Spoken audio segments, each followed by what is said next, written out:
Assalamualaikum Pun Guru, itu beda tuh maros tentang perkawis khodam. Anu namina khodam teh aya dua rupi, aya khodam secara amalan, aya khodam secara atanapi aya khodam anu cicing dina batu ali atanapi anu dina keris naon perbentenana khodam atanapi amalan aya khodaman keris aya khodaman naon perbentenana gitu. Manawi aya penjelasanana ti Pun Guru, Pun Guru anu langkung uningan nyukeun penjelasanana. Waalaikumsalam warahmatullahi wabarakatuh. Ustaz di mana Ustaz? Abdi di Purwakarta. Purwakarta. Mana Purwakartanya? Di wilayah Wanayasa. Wanayasa. Ngopi heula, cari heula. Di mana? Tadi Cimanglin, Pak. Prancis. Cimanglin. Oh. Kata Prancis. Ini kegiatan ya. Mengupas tuntasnya apa yang namanya khodam. Satu. Dua, khodam itu terbagi beberapa unsur dan tingkatan. Secara umum ada khodam bawaan dari satu benda seperti keris, batu, katakan benda-benda pusaka. Ada juga khodam yang bawaan dari satu amalan. Kita harus paham, satu yang namanya khodam itu kita ambil dulu makna dari inti, makna lugawi, harfiah daripada khodam. Khodam itu artinya pembantu. Yang namanya pembantu, apapun yang kita suruh, apapun yang kita perintah, pasti dia mengikuti dan menjalankan. Karena kita sebagai tuan dan kita sebagai katakan bahasa Sunda dunungan gitu. Nah, khodam itu salah satu bentuk daripada interaksi dari satu amalan atau dari satu benda. Jadi dikala kita mempunyai salah satu katakan benda, pusaka atau batu atau keris atau samurai apa badik apa cincin, itu biasanya benda-benda jadul, benda-benda karomat, pusaka atau mungkin turunan-turunan dari leluhur, pusaka-pusaka warisan daripada leluhur itu sangat identik dengan yang namanya khodam.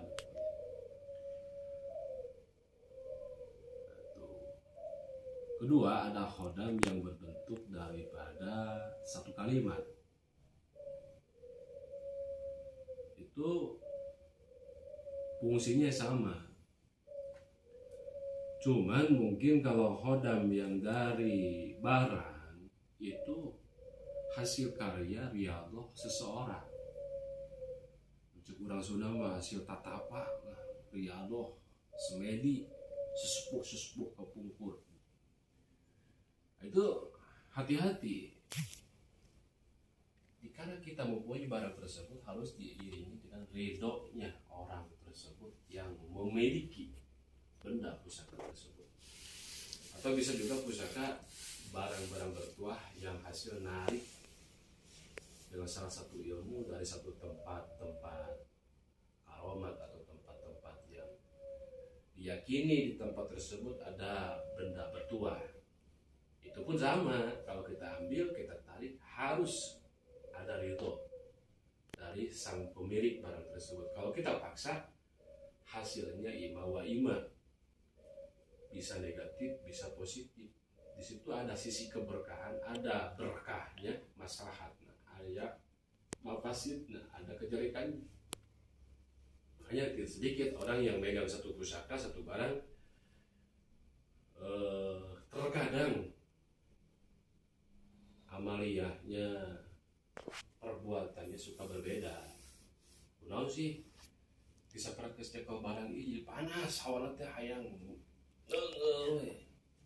hawana teh hayang pasea we.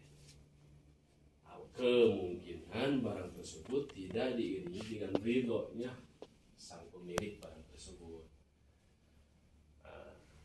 Kecuali kalau kita mumpuni dengan keilmuannya untuk menetralisir, untuk menetapkan, untuk menyempurnakan barang tersebut dengan keilmuan-keilmuan yang kita miliki. Tetap yang lebih berkah itu adanya barang tersebut diiringi dengan ridhonya sang pemilik barang tersebut. Tak keris, batu, tak bidik, tak pusaka apa, tak cincin, itu maaf, menumpang nanya ini masalah batu ali, diantaranya batu ali, cincin ya istilahnya. Kebanyakan orang misalnya untuk pelet untuk seorang cewek, diantaranya misalnya disebut bahasa Sunda masih oles. Itu maknanya si oles itu kayak gimana itu gitu. Jadi supaya lebih detail, karena banyak orang yang salah menggunakan atau salah kaprah. Ya mungkin penjelasan dari guru supaya lebih detail, supaya tidak salah paham gitu. Ya itu hodam tersebut dari satu barang itu macam-macam. Ada yang unsur untuk kejadukan, kekuatan. Ada yang unsur hodam tersebut bawahnya untuk mahabbah, katakan pelet, pengasihan.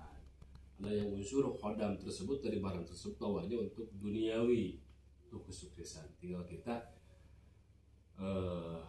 matang-matang sebelum bergerak, sebelum melangkah, kita matangkan dulu ini barang ini cocok nggak dengan kita. Contoh seperti barang yang mengandung unsur hodam pelet, mahabbah.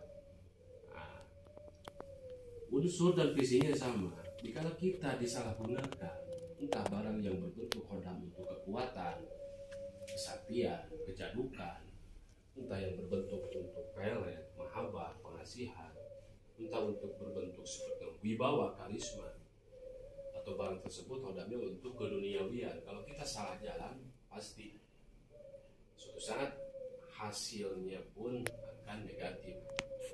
Kita gunakan semua untuk ibadah kepada Allah. Wa khalaqtul jinna wal insa illa liya'budun. Allah itu tidak semena-mena menciptakan manusia dan jin hanya untuk beribadah. Itu seperti unsur pelet si oles. Ya banyak lah. Itu si oles itu intinya bahasa-bahasa daerah. Kayak Silebeter, kayak Maronge, kayak si oles. Itu banyak. Itu cuman mungkin salah satu yang masyhur daripada bentuk hodam pelet tersebut, saking mujarabnya satu kali ngoles bisa ngintil gitu. Itu kita kembali lagi ke niat kita. Kalau niat kita jelek, mempermainkan cewek, misalkan memperolok-olok atau mempermainkan, itu suatu saat apa yang kita perbuat awal akhir akan kita tuang, atau suatu saat awal akhir akan kita rasakan dari imbas daripada efek yang kita lakukan. Mencukuran sudah ayat hukum karma, mahabbah, pengasihan pelet tersebut bisa kita gunakan untuk ibadah. Contoh, kita ingin menemukan salah satu jodoh yang maslahat, yang barokah dunia akhirat. Walaupun orang tersebut nggak mau, kita cari syariat pada kiai, pada ulama, pada ahli-ahli hikmah untuk menemukan jodoh yang berkah. Tiba-tiba orang tersebut kena jatuh cinta, sayang, suka misalkan, nggak apa-apa, niatnya kita ibadah sudah beres. Orang Purwakarta mah batu turun ke si naik, itu turun iya naik gitu. Geus bogoh pada bogohnya padanya ijab qabul. Itu nikah, sudah nikah terjadi sah. Nah, itu jangan sampai yang salah gunakan untuk mengumbar nafsu, katakan apa, berbuat maksiat. Itu diulinkeun, diheureuikeun, bawa ulin dipake solek amuan geus lecet biceulung geus. Eta. Jadi kembali lagi ke niat kita baik, insya Allah berkah. Niat kita jelek, hasilnya pun nggak bakalan kemana. Itu perbedaannya. Hodam yang ada dalam barang itu mungkin salah satu bentuk hasil riadoh, empuk resi kalau orang terdahulu yang hasil tirakat riadoh, atau seorang waliullah atau seorang guru mursyid. Kalau berbentuk hodam daripada kalimat itu, ya itu udah jelas. Dari satu huruf satu kalimat itu Allah menyimpan beribu-ribu malaikat dari satu huruf satu kalimat, apalagi itu bisa terjadi. Cukup langsung melaporkan, oh saya ada banyak kursi, stres. Siapa gerangan di balik ayat kursi itu yang sudah masuk kita kenal hodam ayat kursi sekandias. Bisa terjadi kita khusyuk, kita riyadhah, kita mengamalkan secara istiqomah, ingin mendapat ridho Allah, fadl dari Allah dengan mengamalkan satu amalan seperti ayat kursi. Dalam kitab dijelaskan, kalau kita sempurna mengamalkan riyadhah ayat kursi, insya Allah di situ ada kaifiat-kaifiatnya tertentu diterangkan, dijelaskan. Jika kita ketemu dengan sekandias, akan diberikan cincin oleh sekandias. Jika kita ada hajat, kebutuhan, kita bisa memanggil sekandias dengan cara dikecup. Hadir di situ. Terjadi interaksi antara manusia dan hodam. Garis tengah sebagai unsur penguat tauhid kita bukan memuja dan menyembah. Banyak orang yang mengatakan syirik, musyrik, percaya kepada hodam, percaya kepada keris, batu ali, percaya kepada jin, pusaka. Itu sebetulnya masalah musyrik, masalah syirik itu kembali lagi kepada niat kita. Dan Allah pun hanya menegaskan antara manusia dan jin itu hanya untuk ibadah. Semua yang Allah ciptakan itu tidak semena-mena, ada unsur-unsur tertentu. Sekaligus Allah menciptakan hidup dan mati. Alladzi khalaqal mauta wal hayata liyabluwakum ayyukum ahsanu amala. Allah menciptakan hidup dan mati, manusia, jin, kehidupan, kematian, semuanya itu untuk ibadah. Siapa di antara kamu semua yang paling bagus daripada amalnya? Itu kita katakan ngehodam teh hanya sebatas takarub ke Allah Ta'ala. Ku ngamalkeun ayat kursi, ku ngamalkeun sholawat, ku ngamalkeun bismillah, ku ngamalkeun kulhu, ku ngamalkeun al-fatihah. Itu semuanya unsur ibadah. Adapun masalah khasiat, fadilah, fadail, kegunaan, khasiat itu tergantung kualitas riyadhah kita. Terus maaf, tentang masalah keris, ada golok loh yang dituliskan kalimah musyarafah, kalimah Arab. Terus perbedaan kalimah tersebut sama keris tersebut ada perbedaan enggak gitu, penyimpanan ya di satu kalimah atau di satu barang itu ada perbedaan enggak? Itu biasanya kalau menurut ilmu hikmah itu kita tuliskan satu rajah atau kalimat di satu pedang atau golok, ya itu ada cara-cara tertentu, ada kaifiat tertentu, rajahnya apa yang kita tulis. Contoh di satu pisau, wadin pinnas bil haji atau kali jalan, wala kulli domiriyatin min kulli fajin amik yashhadu wa nabi alam, itu jelas khasiat padilahnya dan hodamnya pun untuk penglarisan, untuk usaha. Jika kita tulis seperti pedang Dzulfiqar, Terus kita tulis misalkan laqad ja'akum rasulun min anfusikum, seterusnya, atau raja-raja yang lainnya, azimat yang lainnya. Nah, itu jelas untuk multifungsi, semua unsur kekuatan, keselamatan, keberkahan, wibawa itu hanya sebatas media, itu bisa dikatakan khodam tempelan. Dari satu amalan kita masukkan, kita isikan. Nah, itu banyak larangan itu biasanya.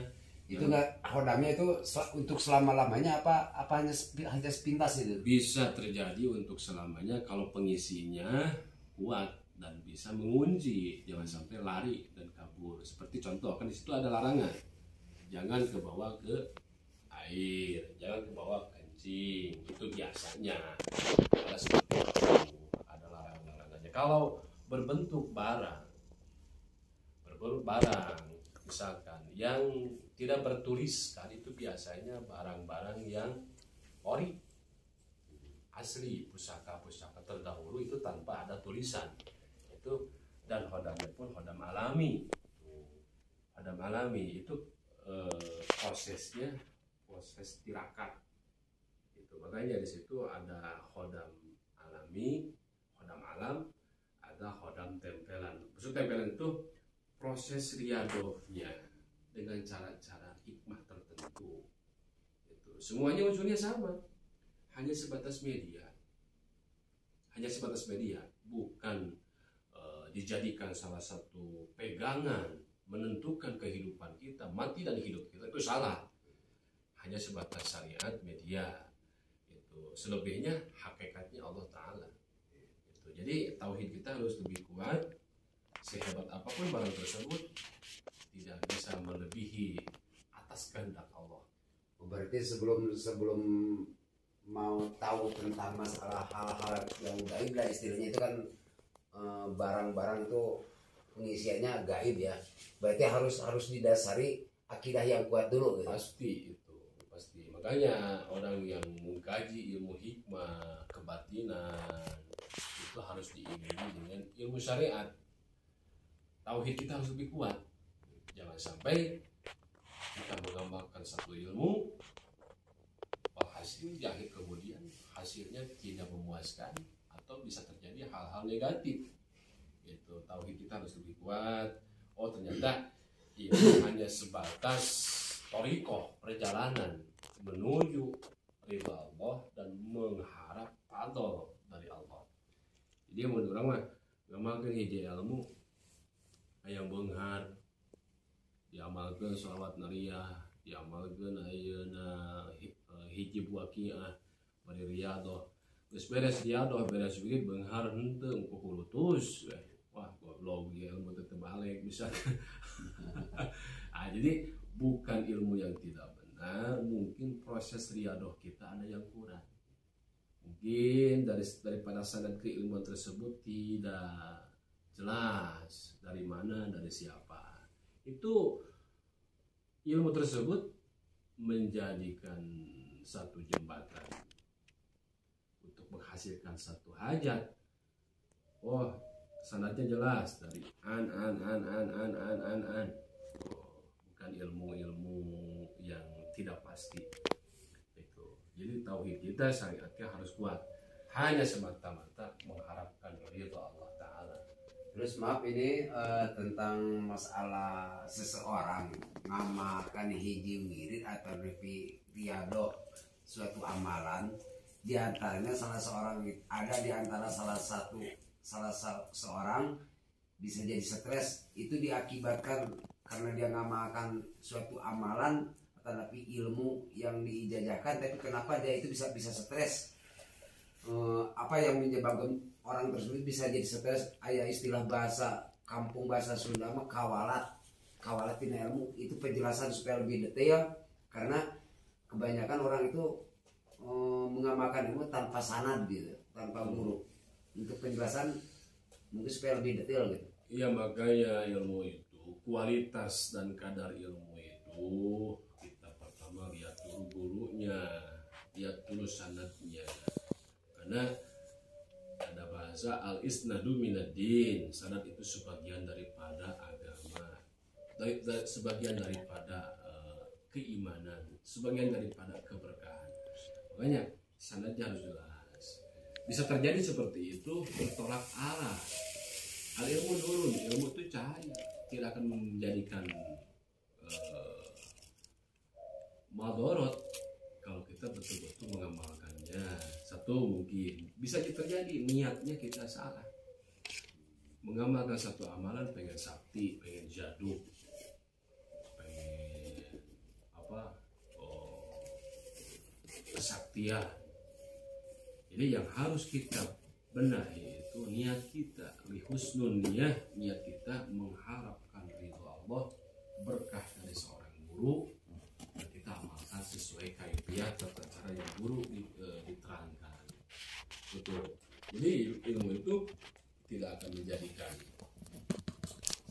madorot kepada kita kalau kita mengamalkan secara benar niat kita. Karena kalau niat kita diiringi dengan emosi, ingin sakti, ingin balas dendam, ingin kanuragan, nah itu diawali, diiringi dengan emosi, nafsu tertentu yang datangnya pasti yang gak karuan, bawaannya panas itu. Jadi bisa menjadikan efek negatif kepada kita, mengamalkan apa diakum stres, mengamalkan satu asma, satu hijib stres. Nah kita khudrul qalbi wa jawari, hadirkan hati kita kepada Allah, ingin minta keberkahan.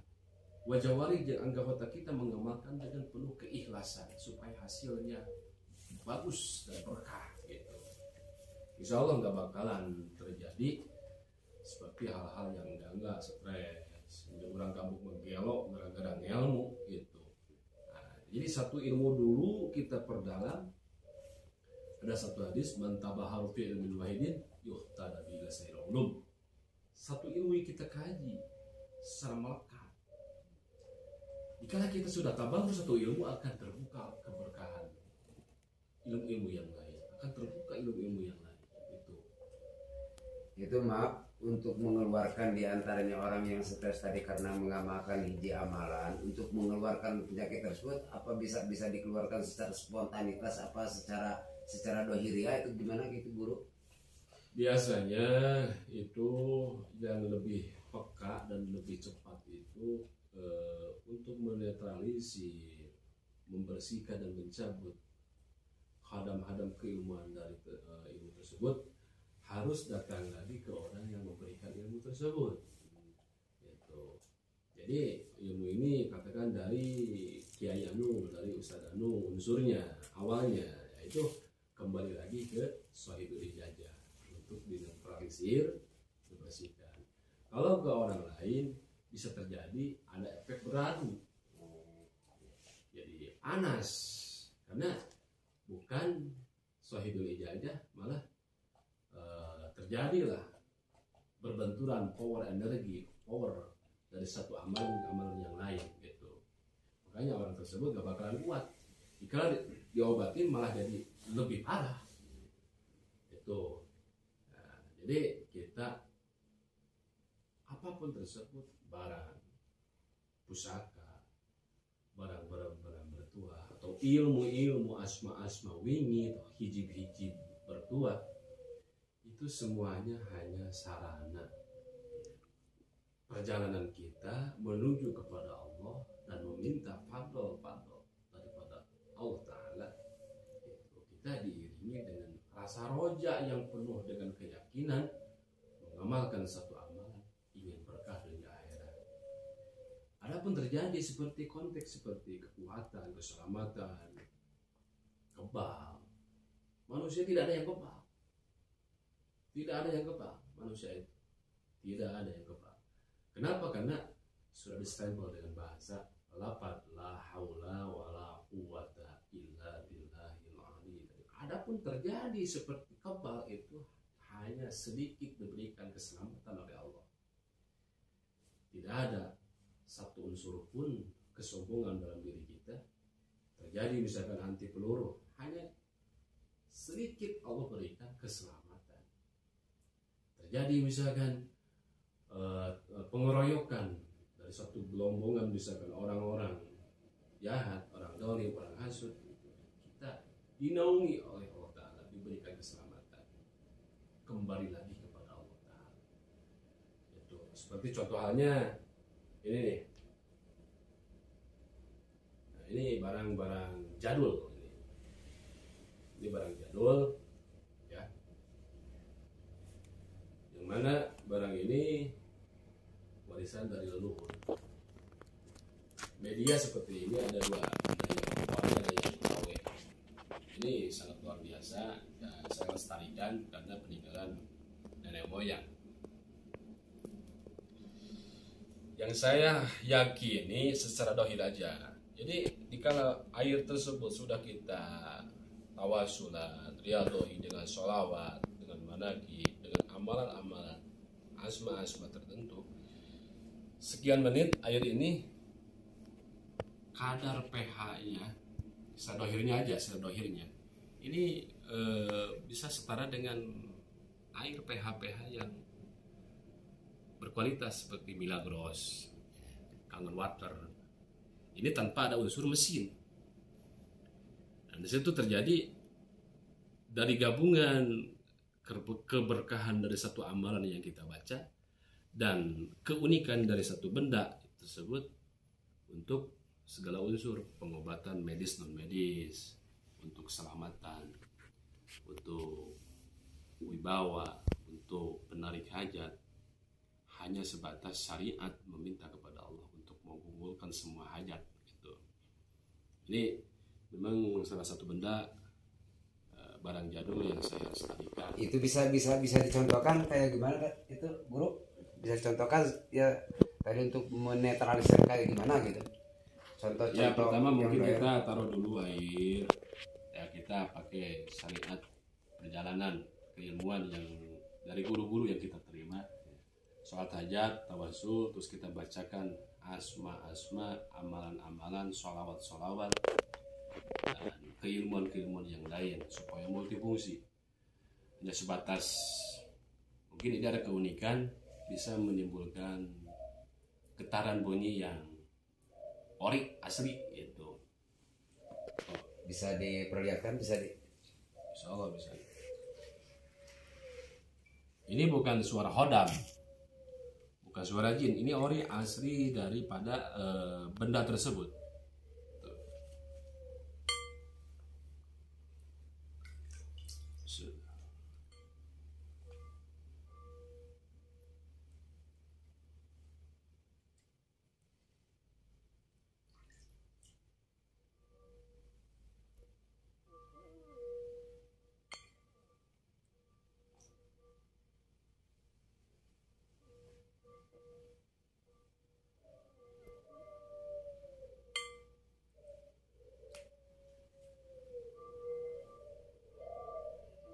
ada bunyi-bunyinya itu ya. Ya.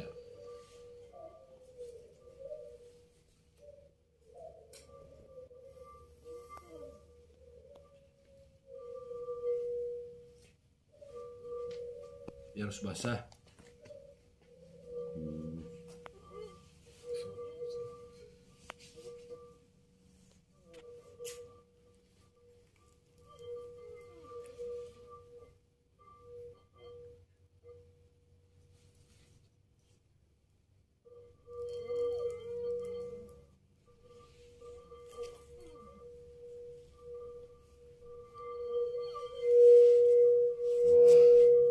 Itu dia.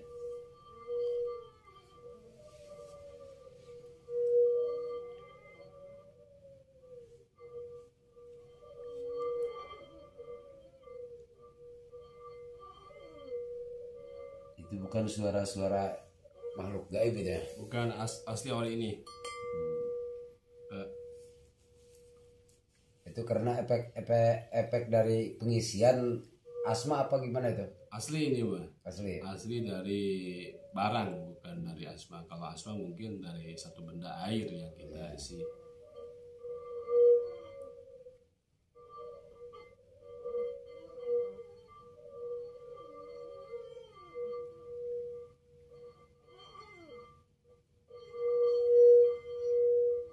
Itu mungkin suara itu bisa untuk mengobati seseorang yang lagi kesurupan apa gimana itu.